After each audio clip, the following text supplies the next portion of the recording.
شہزادے تھے جن کو حکومت ملنے والی تھی بادشاہ کے مرنے کے بعد, ان کو بھی تیار کرنا شروع کیا, محبت سے دین پر لا کے محبت کے ساتھ.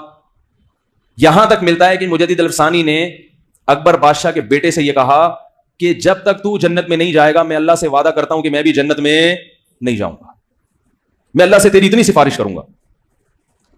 اب آپ بتاؤ کام کس نے کیا؟ وہ علماء جو فتویٰ دے رہے تھے کہ یہ ناجائز, یہ فلانا, یہ یہودی ہے, یہ انڈیا کا ایجنٹ ہے, یہ را کا ایجنٹ ہے, یہ فلانا ہے.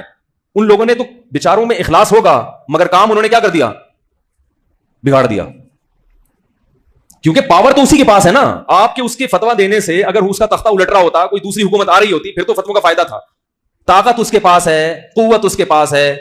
اس قسم کے فتوے صحیح ہونے کے باوجود حکمت اور مصلحت کے ہر صحیح بات ہر ایک کے سامنے کرنے کی نہیں ہوتی.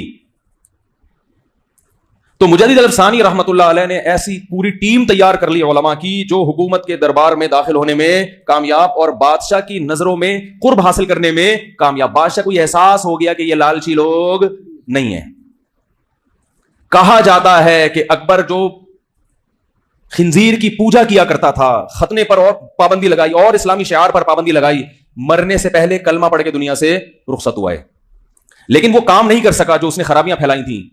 اکبر کے بعد جب اس کے بیٹے کے ہاتھ میں حکومت آئی ہے تو وہ نسبتاً اکبر سے, کیونکہ اس پہ محنت ہو چکی تھی, جو تبلیغ والے جا کے پاؤں پکڑتے ہیں نا, مالش والش بھی کرنے لگے ہیں, ٹھیک ہے نا. ہمارے ایک استاذ کہہ رہے تھے دیکھو بھائی بھائی کرتے کرتے پوری دنیا میں سب سے بڑی تنظیم بن چکی ہے, پوری دنیا کی سب سے بڑی تحریک. نہ کوئی بیچاروں کے پاس دلائل ہوتے ہیں, نہ حدیثوں کے حوالے ہوتے ہیں, نہ قرآن کی آیتیں ہوتی ہیں, صرف اخلاق اور بہت سیدھی دعوت کہ بھائی کلمہ پڑھا ہے, ہم سب نے کلمہ پڑھا ہے, کچھ ہماری ذمہ داری بنتی ہے, بس اس سے آگے آتا بھی نہیں ہے کچھ. اس کا یہ مطلب نہیں ہے کہ تبلیغ والوں کو علم نہیں حاصل کرنا چاہیے. میں تبلیغ والوں سے میں کہتا ہوں, میں کیا بڑے علماء کہتے ہیں کہ یہ کام بھی کرتے رہو, لیکن ساتھ ساتھ ٹھیک ہے اخلاق سے آپ پوری دنیا میں پھیل تو گئے ہو, مگر صرف اخلاق کافی نہیں ہے, علم بھی ضروری ہے. وہ تبلیغ کے اکابر کہتے ہیں کہ علماء سے علم بھی سیکھتے رہو. صحیح تبلیغ میں کامل لوگ وہ ہوتے ہیں جو تبلیغ میں وقت لگانے کے ساتھ کسی شیخ و مرشد سے یا کسی عالم سے تعلق بھی قائم رکھے. ایسا عالم جو علم میں مضبوط ہو.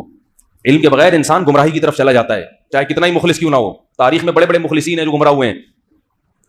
تو بالآخر اکبر کی اولاد میں عالمگیر بادشاہ پیدا ہوئے, اور وہ مجدد الفسانی رحمۃ اللہ علیہ جو ٹیم تیار کر کے دنیا سے جا چکے تھے. حضرت مجدد الفسانی کا تو انتقال ہو چکا تھا, لیکن عالمگیر بادشاہ پیدا ہوئے وہ مجدد الفسانی کی محنتوں کا نتیجہ تھا. اور عالمگیر بادشاہ رحمۃ اللہ علیہ یہ وہ ہندوستان کی تاریخ میں بادشاہ ہیں جس کی انگریز بھی آج ایمانداری کی تعریف